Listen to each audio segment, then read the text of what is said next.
Assalamualaikum dan salam sejahtera. Saya Muaz Zulkifli bernombor metrik 274-357 bersama rakan-rakan saya Muhammad Azwan Khairi bin Jamil 274-266 serta Muhammad Fahmi bin Hamzan 274-261. Okey, hari ini kami akan membincangkan mengenai undang-undang dalam komunikasi yang bertajuk penipuan pelaburan saham melalui alam maya di Malaysia. Okey, seperti mana yang kita tahu, komunikasi merupakanlah salah satu bentuk penyampaian maklumat yang boleh dilakukan dalam pelbagai kaedah secara lisan ataupun bercetak. Oleh itu, kami mengambil tajuk penipuan pelaburan saham di Malaysia untuk dijadikan kajian dalam penulisan ini kerana dengan berita palsu yang digunakan oleh skamer merupakan bentuk memujuk dan ramah untuk menipu dan memperdaya masyarakat dalam masa kini. Okey, mari kita lihat apa itu pelaburan saham. Okey, pelaburan merupakan satu pembelian saham atau unit untuk sebuah syarikat membantu dan mengurangkan beban syarikat tersebut. Oleh itu, pihak syarikat akan memberikan ganjaran seperti dividen maupun gandaan nilai terhadap pelabur-pelabur yang melabur dalam syarikat mereka. Terdapat pelbagai jenis pelaburan yang ada di Malaysia ataupun yang terdapat pada masa kini. Oleh itu, segelintir rakyat Malaysia yang takut untuk berundi dengan pihak bank kerana memerlukan kewangan yang stabil, maka mereka akan menggunakan perkhidmatan pihak ketiga dalam melakukan pelaburan tersebut.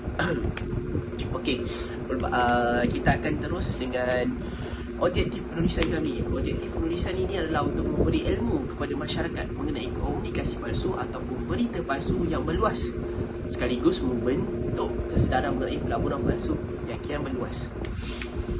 Okey, kita cerita latar belakang tajuk, iaitu terdapat beberapa pelaburan palsu di media sosial dan iklan-iklan di alam maya. Oleh itu, mereka memberikan peluang yang lumayan kepada skamer untuk memperdaya dan dengan ajakan berita atau iklan yang dipertontonkan. Ini merupakan salah satu bentuk penipuan komunikasi dan berita palsu di alam maya. Skamer-skamer yang menggunakan kaedah ini sering melakukan kaedah ini dalam alam maya kerana senang untuk menipu dan menggunakan artikel-artikel serta berita palsu untuk memperdayakan masyarakat. Biasalah skamer kan, kita tak boleh buat apa. Assalamualaikum warahmatullahi wabarakatuh. Saya Muhammad Azwan Khairi bin Jamil, bernombor metrik 274-266. Okey, untuk slide yang seterusnya iaitu susunan penulisan. Okey, yang mana penulis akan menjelaskan bagaimana dan apakah itu berita palsu dan bagaimana ia digunakan untuk memancing masyarakat dalam terlibat dengan pelaburan haram ini. Seterusnya, penulis akan menjelaskan mengapakah segelintir masyarakat yang mudah terjebak dengan pelaburan haram ini dan mengapa terdapat individu yang menceburi bidang penipuan haram ini dengan menipu orang lain. Okey, slide yang seterusnya iaitu isi kandungan ataupun perbincangan. Okey, yang mana isi kandungan yang akan dijelaskan dalam penulisan ini adalah komunikasi yang digunakan oleh skamer mampu untuk memperdaya masyarakat Malaysia dengan berita atau tawaran palsu yang digunakan untuk membohongi masyarakat. Hal ini dapat kita buktikan melalui berita harian 2022 menyatakan penipuan itu menjanjikan pendapatan yang sangat lumayan dan bebas risiko dalam masa yang singkat sambil menawarkan pilihan pelaburan yang tidak wujud. Skim ini sering menjanjikan pulangan yang realistik sehingga 1000% dalam masa beberapa jam. So, komunikasi merupakan satu bentuk medium perhubungan mesej melalui pelbagai kaedah. Dalam penulisan ini, pelajar akan mengemukakan beberapa komunikasi yang digunakan oleh skamer untuk mempengaruhi masyarakat dalam pembelian pelaburan saham yang ditawarkan oleh skamer. Penipuan pelaburan kadang-kala melibatkan jaminan keuntungan tinggi, tunai cepat atau kedua-duanya.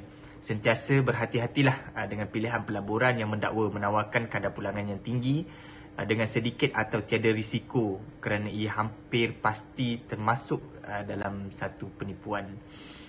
Okey, untuk isi kandungan yang seterusnya iaitu mata wang digital, dikenali sebagai mata wang kripto.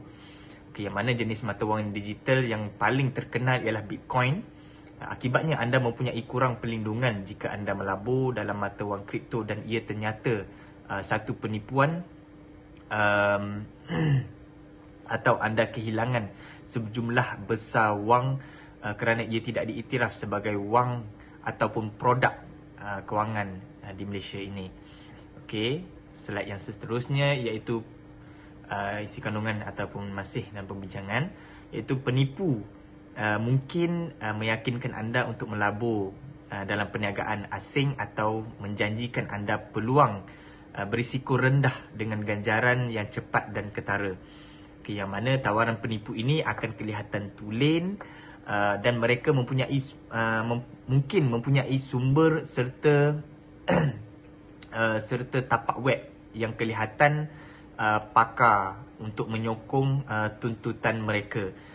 Jadinya mereka akan berterusan dan mungkin terus berhubung dengan anda sehingga anda bersetuju untuk melabur. Okay. So saya saya paskan slide yang seterusnya kepada rakan saya iaitu Fahmi. Terima kasih. Terima kasih sahabat saya itu saudara Hazwan Khairi atas pembentangan dia punya part lah.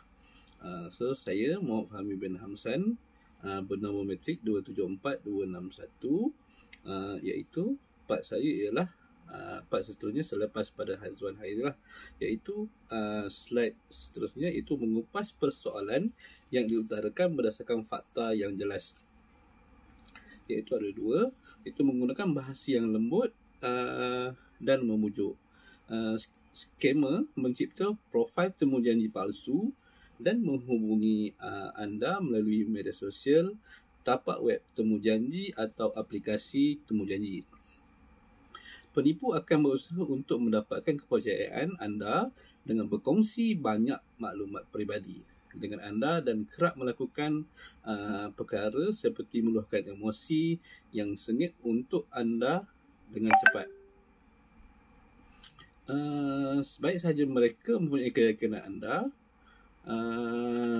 penipu akan memberitahu anda tentang peluang pelaburan. Mereka sering mendakwa bahawa mereka hanya perlu melabur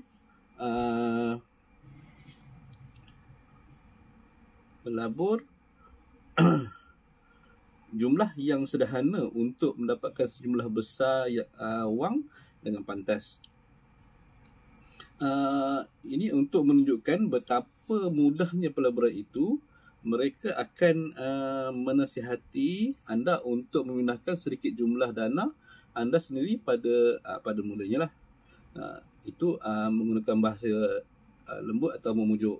Untuk yang poin seterusnya, persidangan pelaburan, iaitu seminar pelaburan mungkin diiklankan oleh penceramah motivasi yang disukai, seperti artis lah, itu pakar kewangan ataupun jutawan buatan sendiri yang akan memberikan anda nasihat pakar pelaburan dalam usaha untuk memujuk anda menggunakan taktik pelaburan berisiko tinggi.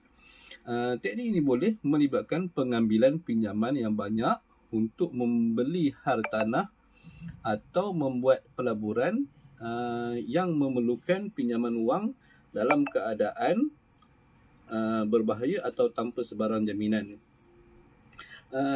Kehadiran anda mungkin tertakluk kepada kos dan penganjur mungkin menjual buku atau laporan yang mahal kepada anda serta pelaburan tanpa membenarkan anda mendapatkan nasihat daripada pihak luar lah.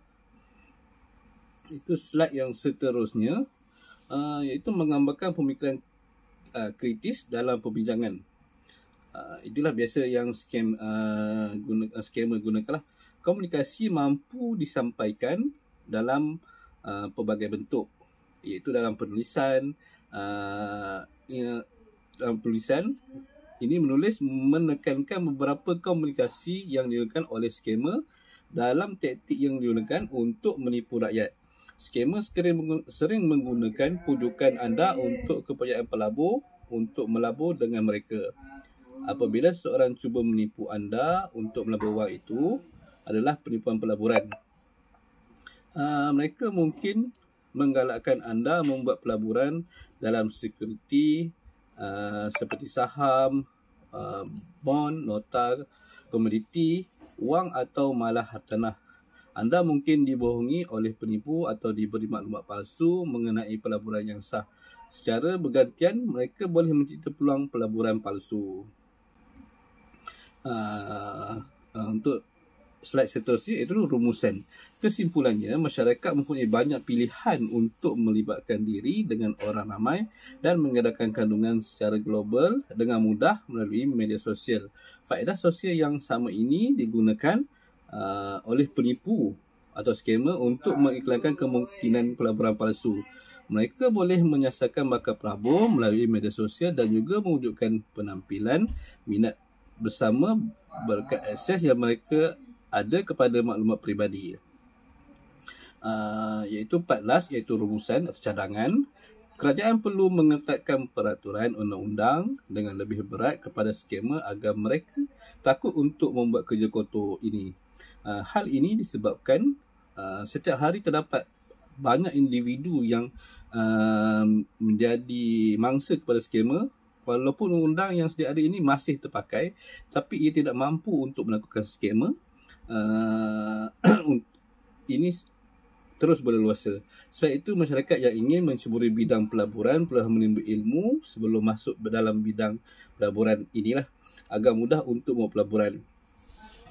Ejen rasmi seperti bank-bank yang terpilih mampu digunakan untuk masyarakat untuk membuat pelaburan. Hal ini, bank merupakan ejen rasmi untuk menturas masyarakat untuk membuat pelaburan selain daripada menguat keuntungan. Pelabur juga akan dapat pulangan yang baik bergantung kepada pelaburan yang dibuat dan keadaan ekonomi semasa. Berdasarkan apa yang kita orang kami bertiga buat, sumber rujukan yang kami ambil iaitu Aminuddin 2022 sering dimasukkan ke grup tidak di Telegram, iaitu untuk rujukan yang kedua iaitu Berita Harian 2022, penipuan pelaburan melalui aplikasi Telegram meningkat melalui Telegram lah. So yang ketiga, Attorney General and Reporter. So itu saja part saya, dan saya akhiri dengan ucapan terima kasih. Assalamualaikum.